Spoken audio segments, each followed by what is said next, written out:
Hello, welcome to another episode of Renaissance Faith. Where we are renewing faith through real conversations. This episode, we are going to talk about how to find a new church or how to find a church home.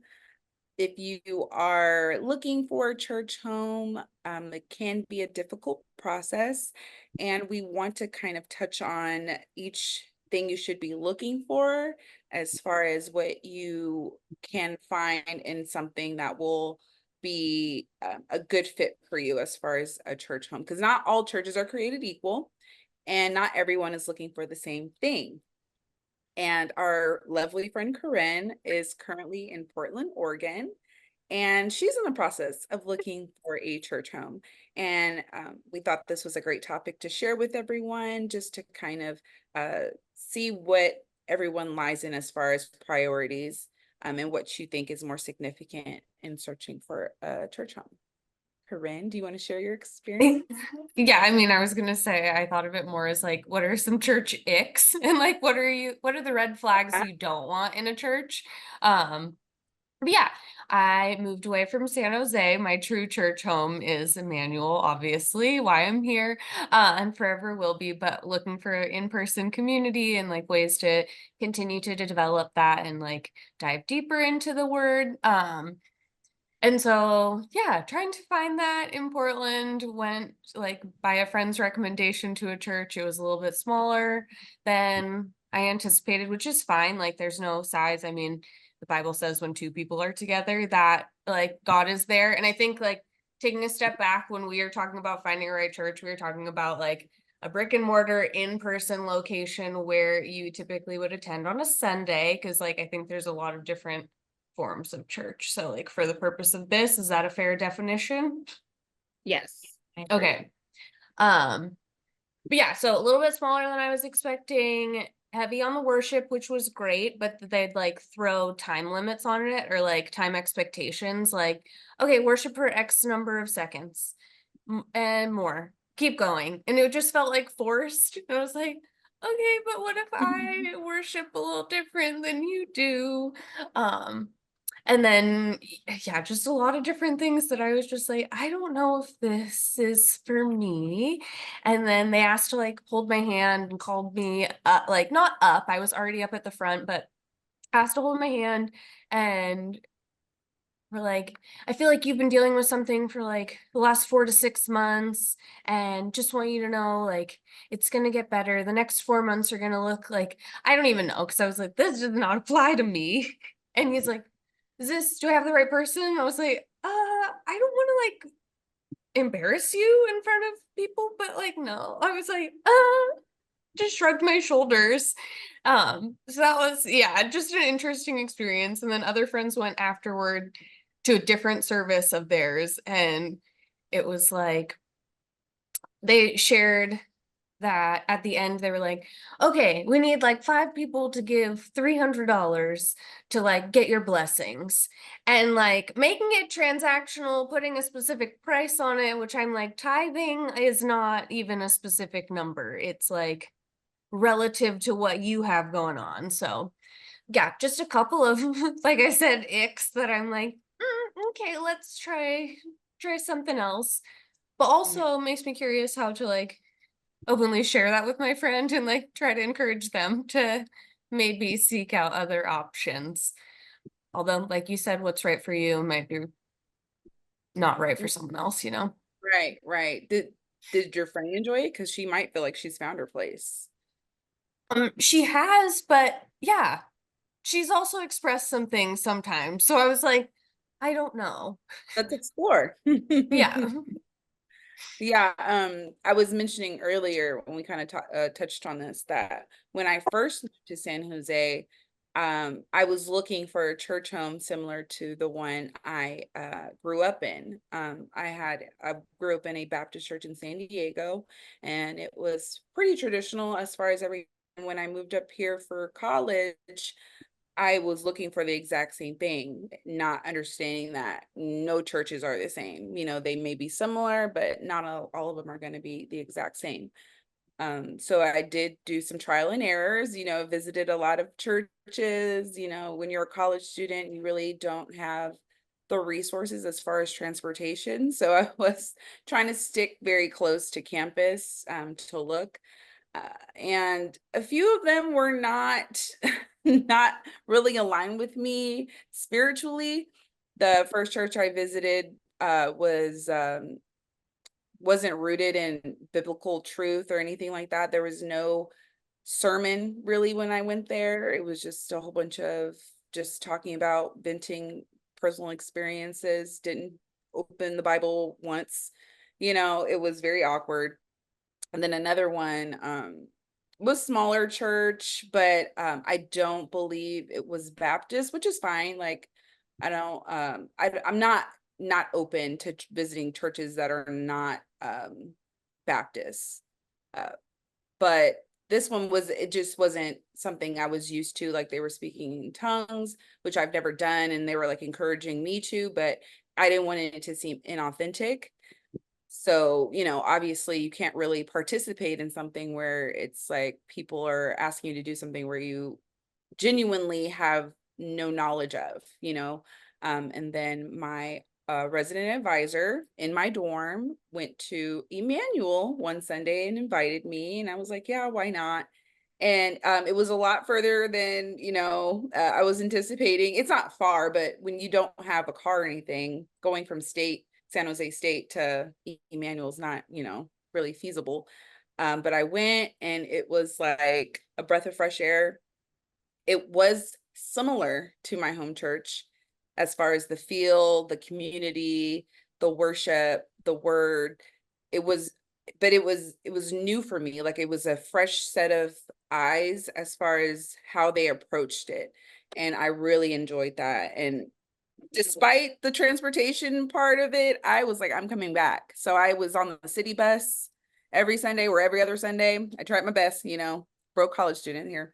So yeah, I was on the city bus going to Emmanuel. And yeah, I found my church home, but it wasn't like a clear-cut path to get there. It was a lot of trial and error. And the most important thing for me was that it was scripturally based. They were opening the Bible, reading from the Bible, and basing their doctrine off of that. And that's what's important. Sometimes you get caught up in like, oh, it sounds so good. It was like very relatable, but did they say anything that was rooted in the word? We just heard like a great speech pretty much. It wasn't a sermon. So we really have to make sure that we're keeping our eyes and ears out for that. Agree. I feel like I kind of shared a similar story. When I decided that I grew up in a Baptist church as well. And then but there was when we talk about red flags and icks, I developed a lot of those from that church. It was very traditional. And there was just a lot of things that stuck with me. And as I grew up, I was like, thankfully it didn't turn me away from the church, because I know a lot of times people have those experiences. It just, for me, it showed me what I really needed and what I was looking for in a church. And so as I grew older and I realized like I really want, a church home, like I want a church that I feel like this is where I belong.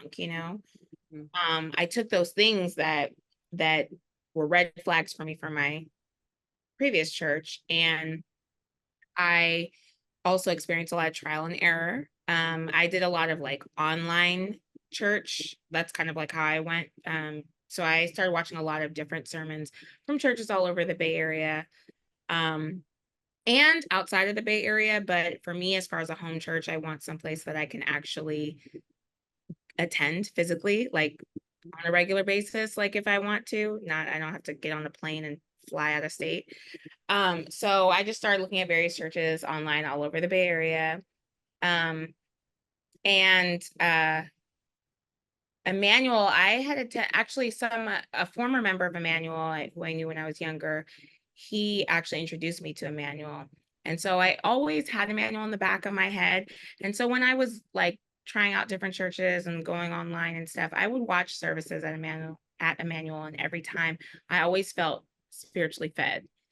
And I noticed for me, like that's one of the most important things. Like I have a list of things I look for in a church home, but like how I feel after the sermon, there's been plenty of times I've watched sermons and I just was like, I felt nothing. Like I literally felt nothing. I'm like, what did I just listen to? I didn't take away anything. And I didn't have that feeling at Emmanuel. And so I ended up making the decision, it just felt right. Like when I actually went in person, it felt right. And then I joined shortly thereafter. But one of the most interesting experiences I had at another church was, it was a non-denominational church. And I really liked this church. It was small, very diverse. And they rented out of a school. They used a room. And at the end of the service, they pulled out yoga mats, and Unconventional. they pulled out yoga mats, and they invited, if you wanted to come down, grab a mat and just meditate while the pastor was like talking and praying. So I participated because I was like, let's see what this is about. Mhm. And it was very interesting. I'm still developing like my meditation skills. So like my mind kept wandering all over the place, but I was trying to focus in. It was definitely an interesting experience. And I remember when I told my dad, who still goes to the church I grew up in, he was like, "Whoa, what kind of church is this? Where are you going?" And I'm like, "No, it wasn't anything bad. It just was different than anything I had ever experienced." So I thought that was interesting. Mhm. But yeah, red flags. Corinne, you talking about this like $300 for a blessing. There are so many red flags, and I even want to say, and like to your point, like I was not fed after the sermon. I was kind of like, was there even a sermon? Like I did enjoy the gospel part, but I didn't want to feel forced to like a time expectation. Like there's so many things I wanted to like, but it missed the mark for me. Yeah. And you can't force it. I don't Yeah, want no. And I my think worship experience to be forced at all, I was like, that in itself is a red flag. Yeah. Exactly. Exactly. And spiritually fed, not like you were expecting them to feed you. Absolutely. Yeah. I don't want any confusion. They're like, just because they didn't feed you doesn't mean. They did not feed me, so that's a big red flag. Hey. Right up there on my top priorities. No coffee worship, please. What? Coffee ministry? What's going on? Mhm. And also what's very important is that like a church like that is welcoming and wants you to get involved. Like something that I didn't want to be was just another pew member. And I was, I didn't want to feel like I was stagnant in my religion and, my Christian walk, because Yeah. things that keep you involved in church and like in that community helps you grow, I think, grow more towards your Christian walk. And being involved in Bible study and like the women's ministry, and just knowing people at church, people knowing your name and having that relationship where you feel like you are comfortable to talk to them and are comfortable, people pray for you, is something that is like unmatched. So like that is like Yeah, I think that's a huge Mhm. aspect of church, is like that community and like having people that you can go to with even your worst problems and feel no judgment and just like a sense of comfort and like, yeah. Or Mhm. celebrating your wins too, whatever that may be. No, for I sure. think they're also, though, to your point of like wanting to be involved, like I think there's a balance too of not singling people out, especially when they're new, and like making them feel like, oh, you're new here, we're gonna call you out, but Mhm. allowing, like, still being welcoming, though, I guess is what you originally started by saying. Yeah, I think everyone has their specific lane as far as involvement, and it may not all look the same. So Just because someone's not doing XYZ doesn't necessarily mean that they haven't found that community, or they're just waiting, to find which community will fit them best, which is important. Something that kind of came across when I was doing this, researching this topic, was Timothy 4:3, which says, "For a time is coming when people will no longer listen to the sound and wholesome teaching. They will follow their own desires and will look for teachers who will tell them whatever their itching ears want to hear." Mm. And that kind of perked my curiosity, because I know a lot of people, like I was saying earlier, join churches because it looks good, it sounds good, like, not to throw shade at any, big churches or anything like that.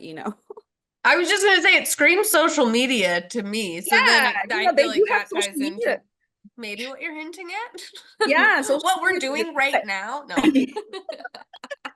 Not that they're gonna see this. I mean, who knows? But yeah, they just like the look. Like, oh, the pastor looks cool. Which doesn't mean the pastor doesn't need to look cool. Pastor Jason, you look cool. But they go off the aesthetic. They don't see like what's underneath, because there could be a very clean looking outer appearance church, and then once you get involved, once you get in there, you learn how toxic the relationships are. You learn how ungodly people can be, and it's very unfortunate, because that's what sometimes turns people away from getting to know God, which, you should always base your relationship off you and God and no one else. But building a spiritual community in church is what helps people grow. And I think when that kind of toxicity is in there, it deters people, which is very unfortunate. So being on the lookout for not just something that's aesthetically pleasing to the eye and popular, but what fits with you and what goes with what God's teaching us. Absolutely. I mean, community is also really big, like you ladies have touched on for me. Um, because as a Christian, you're you have your relationship with God, right? But then Mm. you're also in the world. And so things happen. You're tempted all the time. You're always going through spiritual warfare. Having people, like-minded believers that can hold you accountable, or that you feel comfortable talking to about what you're facing and not feeling judgment, and actually feeling that can fill you, like with just more trust and with the word, that's important. For Not sure. having that, it's very easy to get caught up in things. And so I'm thankful for the community that I found at Emmanuel. The people that, check on me and they're like, hey, what's going on? How's school going? Like that type of thing. That means a lot. It may be just like a passing phrase, but that means a lot, because it's like, oh, you care about what I've got going on. You remember Mhm. what I told you, and you're actually really rooting for me. And I've always felt that since I joined church. So that was something that I was looking for. Um, Also, like, involvement. Like, I knew that I wanted to be involved in a lot of things. And so for me, a church that had a lot of things going on was also important for me. Mhm. Like, for example, at Emmanuel, there's so many different ministries, there's so many different groups, there's prayer group, there's Bible studies, there's just so many opportunities. There's more opportunities than I even know of to get involved in, but there's so many things. And also I feel like as a church, it's kind of open if you want to start something. Mhm. Like if you feel like there is something that we're missing and you feel like maybe you can kind of spearhead that, I feel like people are open and receptive to at least hearing it. Yeah, So I feel like that's great because you don't find that everywhere. 100%. Yeah, I'm very grateful for Emmanuel and for finding this church. And I'm grateful that they have this Emmanuel everywhere. I That know, I was gonna say that. I was like, not that this was not intended to be an Emmanuel ad, but like obviously we're all here. But no, I'm really grateful that there are virtual ways for me to stay involved, because like when I lived in the Bay Area, it was my in-person church home, but now that I'm away, I'm like, I want to stay connected. So like Bible study's been great. this is lovely, two of my best gals, like this is fun to hang out and like talk about God and share the word, and yeah. Awesome. We agree. So Awesome. we're gonna talk about Icks, or we're gonna talk about I think we did. I'm like, We- yeah, if we can there's keep, what are more. You hit your red there's flags, I hit my red flags. so many. I feel like there are a lot of icks. I mean, I feel like comes down to like forcing people into anything, like money, Yeah. forcing people to go up to the front, being like, you're new here, like, I don't know, singling people out, don't like Yeah, that. that's Um, exactly what I was touching on, like the spiritual, like the spiritual differences, and not making people do things unauthentic. I can't say that. Unauthentic. inauthentic. Yeah, yeah, yeah. You know, go And ahead. then you hit on, I mean, both of you kind of hit on not sharing the word, and it's like, Yeah. or not being That's one. spiritually fed, but it's like, what is church? I mean, what is that format of church for at the end of the day? Like, great if they Surprise. have the worship piece, but I like, you need a space to pray, you need a space to learn more about the word, and like, I don't know. And there's a lot of churches not doing that. You know, they're just like kind of like wham bam, you know, do the benediction and get out, you know? And it's not about bringing the word. It's not about, it's avoiding those conversations that may be uncomfortable, you know, it's avoiding, you know, pieces of the Bible or changing pieces of the Bible that will make people like the word a little better. And if you're not uncomfortable in church, I feel like you're not doing it right.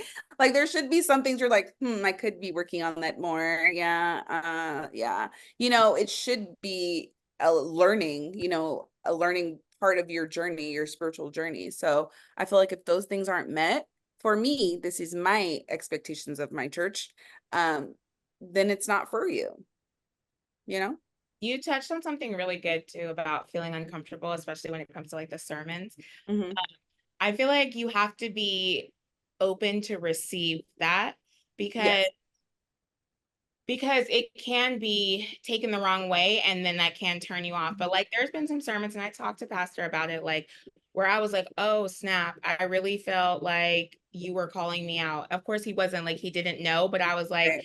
I really felt a little uncomfortable listening to this, you know, but it was something I know I needed to hear. Mm-hmm. And I feel like that's important, right? If someone's just constantly telling you all these things you want to hear, everything's perfect, it's Yeah. all roses and whatever, then is it real? Right. Yeah. I know. Because I feel like there have been a few times when I've texted Janie and been like, he's yelling at me. Quiet down, Pastor. I hear And when you you. And when you say uncomfortable, like it shouldn't be like a bad uncomfortable, if that makes sense. You know, when yeah, you're growing it's and you know that something pricks your heart, that kind of yeah, uncomfortable, everything should be brought in love. And that's something Yeah, that it Pastor gives you like a pause, exactly, reflecting. exactly that kind of thing. Every word should be brought in love so that it's received um not negatively. And of course, people are going to take things how they take things. You can't really appease everyone because not everyone is on the same page as far as things, but you can tell when something's being brought genuinely out of care and love for the people that are receiving it, you know, where people are just it's being brought out of hate, disgust, opposition, you know, no one is without sin. And that's something that is very important to kind of preface when we're bringing the word, because it could seem like someone's holier than thou, like I'm putting them at a godly level, which is no one should be put before God, you know? So it's that line between, you know, love and hate. and yeah, I think you're right, like coming from love, right? Mhm. Because you can receive criticism, you can receive all that if it's coming from a place of love. There's a different, you know, it's a totally different vibe. Like I keep referencing it, but the church I grew up in, Mhm. there was a lot of stuff that did not come from love, and it was very evident. There's one specific, I will probably always remember this forever, but it was so shocking to me as a little girl in the church. This guy came, he was visiting, and that church did the whole like first time visitors stand up, right? on blast, right? So he stood, and I will never forget the pastor. Like, I think we had to introduce ourselves too, like as a Oh, wow. we had to actually speak, right? Super awkward. So the guy, you could I don't want to say that, but he didn't go to church. And so he, introduced himself, all that. And the pastor was like, "Oh, yeah, welcome. Like, we're glad you're here. But, next time you come, you can't be wearing pants like that in front of the entire congregation." Right. Oh, no. And the guy just kind of like, what do you do in that situation? Right. So he's kind of like, oh, like smiling like a little bit, but you could tell. And I was just remember sitting there like, he did not say, like, I'm embarrassed, Yeah. And I'm like, he did not just say that. And guess what? We never saw that guy again. Surprise, Oh, surprise, yeah. surprise, surprise, And it's just like, there were so many things that were wrong with that. And I just felt like what he said didn't come from a place of love. First of all, God talks about come as you are. The fact that this man even came Mm-hmm. to the church, Mm-hmm. right? And we And don't what took him to get there? What right. he We don't know what he was fighting with, what it took for him to get there. The fact that he made it through the doors, and then that's how you're met by the leader of the church in front of the entire congregation. I was just at that point, I was a little too young to just be like, I'm not going. But when I got older, that along with other things that happened, I just was like, this is not for me. Like, Yeah. I'm out of here.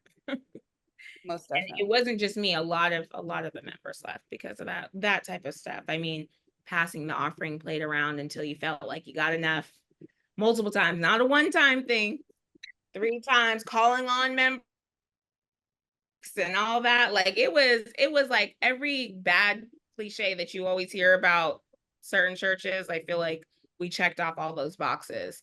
And I feel like that is where church hurt comes from. And that is what turns away a lot of, really, I feel like it's like millennials kind of were the ones to make the shift to like not go to church as much, because like we're the ones that grew up at some of these churches. Mm-hmm. So we were just, we were just raised in, and we're like, this is wrong, but we're still here. And then we got older and we were like, wait, but we don't have to be here, And honestly, I feel like Portland is the capital of that group. Like it is literally like the most unchurched population, and it's very weird to think about that. Yeah. But I do love that. I feel like the turn that I love the churches that are coming up now, because I feel like they're redefining how church was, like they're encouraging people to come as you are, like dress how you want to dress, like people aren't judging you, it's just a lot more relaxed. I feel Mm-hmm. Yeah, that's while getting accurate. the message across that people are receiving it more. And so I feel like there's a kind of a return back to church that's happening, which I love seeing. And I think that's another thing. It is what it is. We go to Emmanuel, so I'm always, and I love my church, so I'm gonna keep saying good things. But I feel like we have a great mix of that too. Like with our demographic, we have some older traditional values that are good, but we also have like a fresh wave of like, kind of like new age, like principles, and it's I love it. I feel like it's like a perfect mix. So Yeah, I feel like Pastor always does a really good job of making like the sermon relatable to multi-generations too. yeah. Definitely shout out Emmanuel and Emmanuel everywhere. You're doing a great job. And looking for a church home, just gonna put it out there. Stop. Yes, join. But with that concludes our episode of Church Icks, or how you're gonna navigate a church home. Give us your experiences in the comments below. We'd love to hear them, good or bad. Yeah, that's what we're all about. So until next time, we will see you guys later. Bye. Bye.